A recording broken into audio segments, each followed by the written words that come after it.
Imagine, if you will, you've been battling anxiety your whole entire life. You have a huge acceptance issue. You don't feel like you're accepted. And you get diagnosed with PTSD, but you've had it for a while. But you finally find a church that you really feel at home. In fact, you volunteer there every week. And then one day you decide to bring a service dog because it's been in training, because they're expensive. And you get approached by the associate pastors and the police just to tell you that you're no longer welcome there. That's actually a real story at a real church. But I decided to invite my ex-girlfriend here, my wife, to tell you the story. Anyway, so exactly how did it happen? I wasn't there. No, we decided to take Liberty to church. Liberty's our dog. Liberty's, our dog, our service dog. And she's welcome at the other church we go to. You know, everybody loves her. She's real well behaved. She doesn't do anything, stupid. And she's legitimately a service dog. Yeah, she has is a service dog. She knows her job. She actually helped me with the job when I get to the end of the story. And so we're walking to church. Everybody's greeting us, saying hi, saying how beautiful of a dog Liberty is. And we get to the doors, and one of the security officers, I guess you'd call him, goes, "I'm sorry, but you can't bring your dog in." I said, "Well, she's a service dog. I can bring her in." And he goes, "No, the church doesn't allow service dogs or dogs of any type." And I said, "What? She's a service dog. She's providing a service." And he says, "Well, one moment, an officer's coming over." And so we wait, and here comes the officer, and he begins to tell me that the church doesn't allow service dogs. And I go, "Well, ADA rules, dogs are allowed to go into public spaces." And he goes, "Well, churches are exempt from ADA." And I was like, "What?" Because I hadn't heard that before. I should have done my research, but it's not a known thing that churches are exempt. It's not something you would think about. Yeah, it's not something you'd think about, because you'd think churches would allow anyone, no matter what their limitations are, or physical or mental limitations. And so I asked to have one of the assistant pastors come over, and they come over and explain it to me. And it's an assistant pastor and his wife, and they come over and explain it to me, and the assistant pastor's wife shows me on the website where it says churches are exempt from ADA laws. And I said, "Well, then what are people that need service dogs supposed to do?" And I get told, basically, and I'm paraphrasing and stuff, it's they want people who need service dogs to watch from home until they no longer need that service dog to be able to come into church. And so, of course, we left. I wasn't going to fight it. Their rules. But one of the worst parts, though, that was said to me, I almost forgot this part, was the assistant pastor and his wife, who I've known for a few years now, my daughter's real close with their son, looks at me and goes, "We've never seen you with a dog before. When have you started needing a dog?" And I said, "Well, she's been training, She, I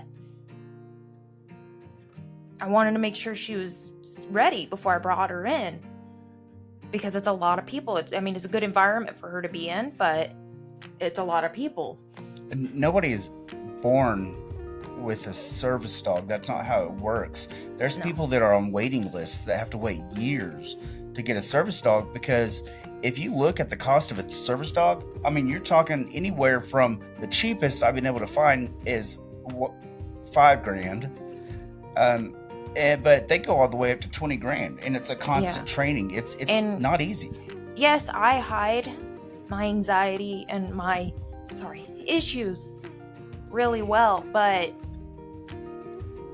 After I walked away, I got to my truck. My daughter's bawling at this point because she wanted to go to church.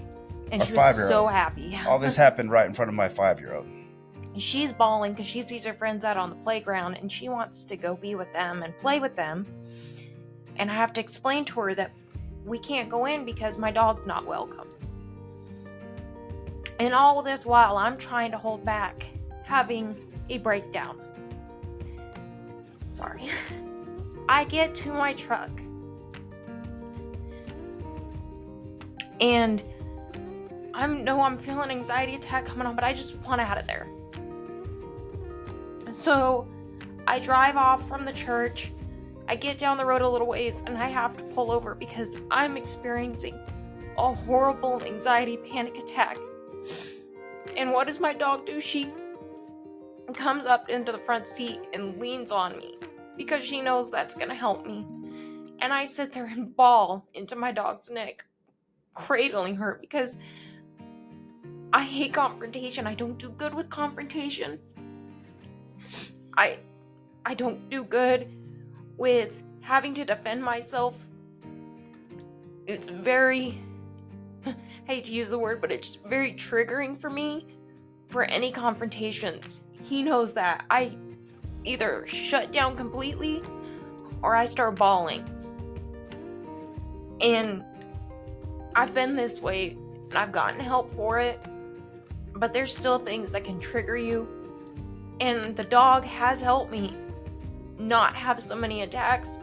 And I mean, when being told basically you're not welcome if you need a dog, that really got me. And I wish that I wouldn't have, but that's not something I can help, that it did get to me. You know, I see a lot of Christians are constantly getting butthurt because I bring up a lot of issues that are like, Christians are not like that. Bullshit. You know, we are Christian, but we're not welcomed around a lot of Christians.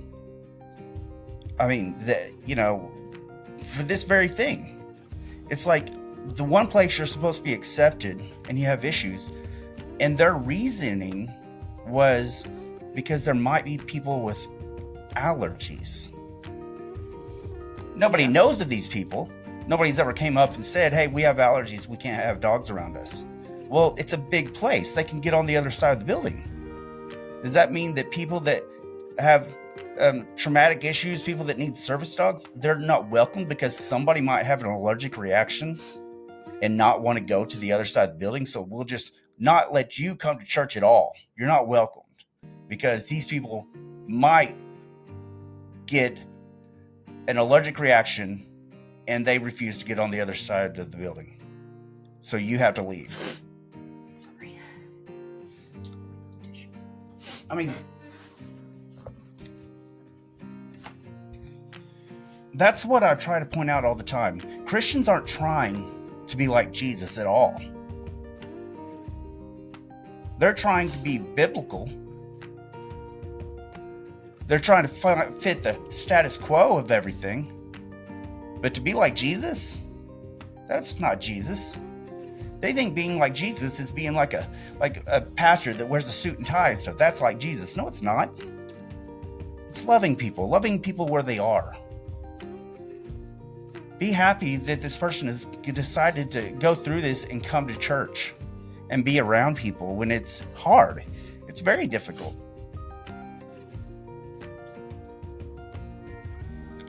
I stopped going there. Nobody was directly rude to me, but I don't feel accepted at church because I don't talk like everybody does. I don't put on a fake smile. But I'll love you wherever you are. Now my daughter, and honestly it bothers me about my wife, but it bothers me about my daughter even worse. A 5-year-old little girl does not understand that she can no longer see her friends ever because we're not allowed to go there while we have our service dog. So yeah, we have choices. We could decide to try to go without the dog. We could send her with a friend, but we don't have any friends that go to church there. They don't associate with us outside of church.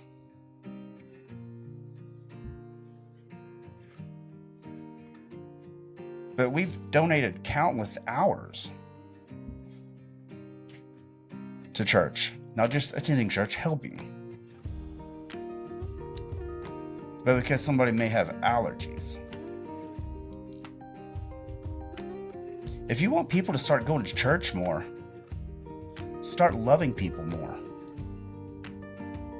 Stop coming up with bullshit rules and, according to our attorneys, we can do this. And what they had said was, we've already spoken to the attorneys. We know we can do this. So what? You know, there's a very famous story that I've repeated often, but I'm going to repeat again, about the adulterous woman, where the Pharisees brought her out and was going to stone her. And Jesus said, "He who without sin cast the first stone." Everybody knows this story. Even secular world, they know the story. But here's something people don't get about the story. Jesus, according to the Christian belief, is without sin.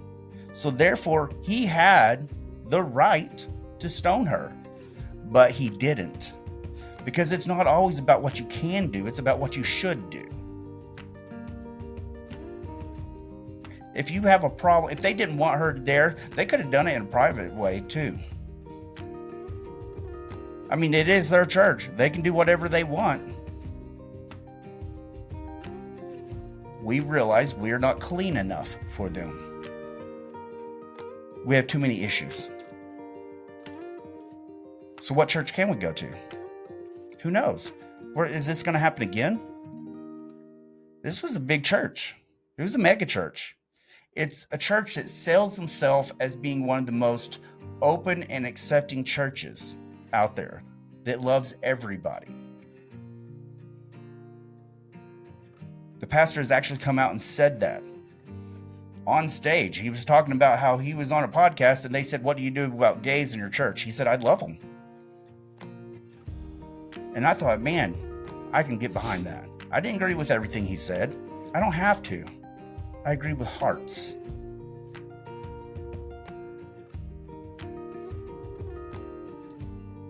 But we didn't see this coming. There is no sign on any of the doors or their websites or anything like that that says they don't allow service dogs or service dogs of any kind or dogs of any kind. So they don't have any signs or anything stating they don't allow service dogs. And one of the things I was told is, well, you need to call places ahead of time to make sure they take service dogs.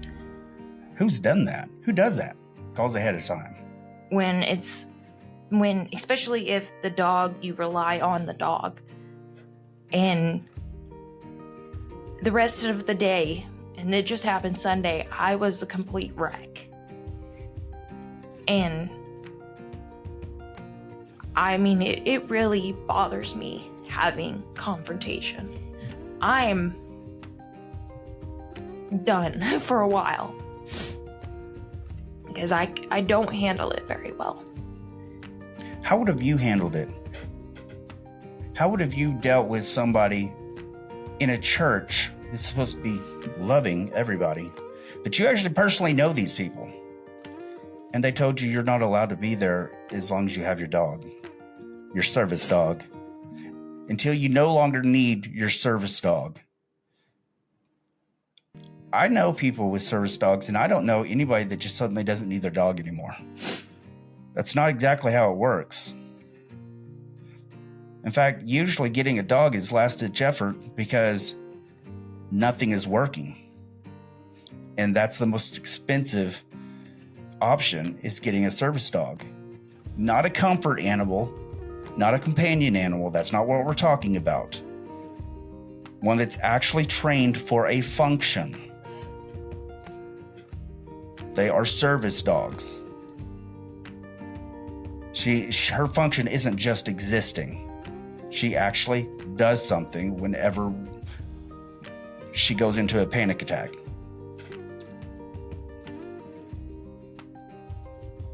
What would you do? Would you still go to that church? Would you respect that pastor? Even though the pastor, if I'm wrong, the pastor himself didn't actually come out. No, he didn't. It was the assistant. So does he even know? Who knows? And the reason why I've not said the name of the church is because I don't want people to quit going there. They still help a lot of people. They do a lot of good. They just upset me and made me feel like I wasn't good enough because I need a dog, or I was bringing a dog. And, well, we've never seen you with a dog before. They don't know me outside of church. Most of the time, I'm decent. I can handle things. But it's confrontation, being confronted about things, like basically being told I'm wrong, doing something wrong, because I've been told that for 20 some years of my life, I was told every time I did something, it was wrong. So being that type of confrontation, it really can cause me to have a bad attack. And I'm talking like I can't do anything. I can't drive. I can't function because I am debilitated. Well, I think that's the right word I'm thinking of. Yeah. And of course, I have nothing against, like the rest of the stuff the church does. I think they do really good job at helping people and, helping those in needs. But for me, it's no longer a church that's going to be able to serve me. And I'm praying God sends me to the right church, for Sundays and Wednesdays. And I know he's got us at the right church on Thursdays. Yeah, right now we go to a church called the Real Remnant.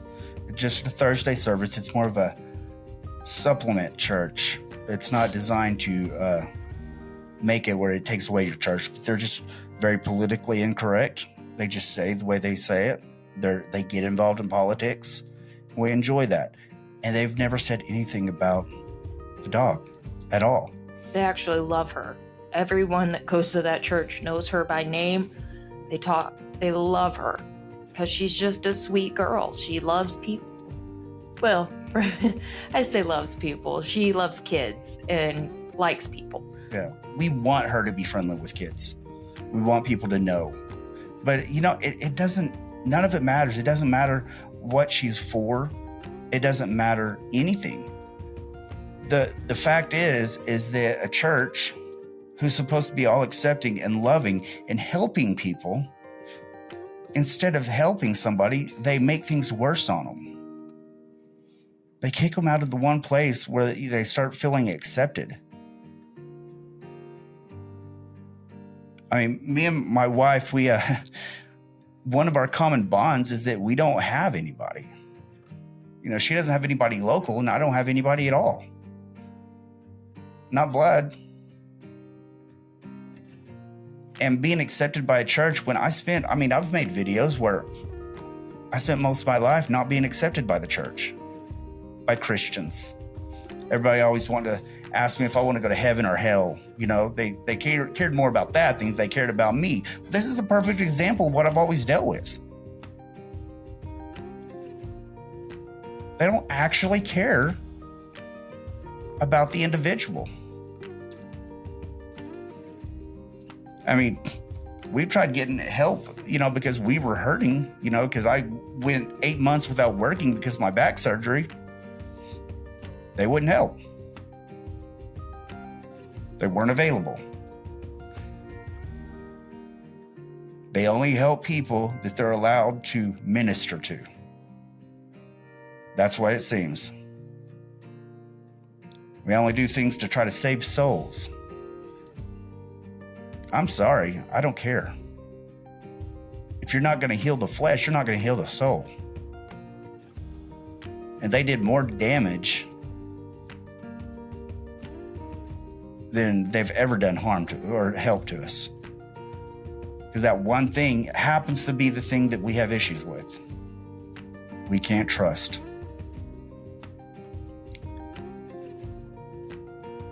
Anyway, I wanted to make sure that we get this story out, let you hear about it, and I want to know what your thoughts are. What do you think should have happened? Do you think it's fair? Do you think it's, the church doesn't want service dogs?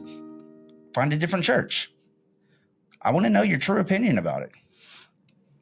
Just let me know in the comments. Thanks, guys. God bless. Hey, guys, I want to personally thank everyone for liking and sharing my videos.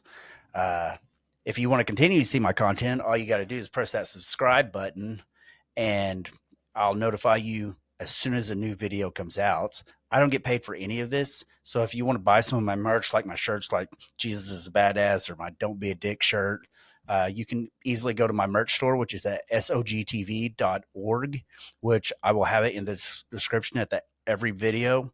So push that, go buy yourself a shirt. I appreciate it. Have a blessed day, and I will see you at the next episode. Thank you.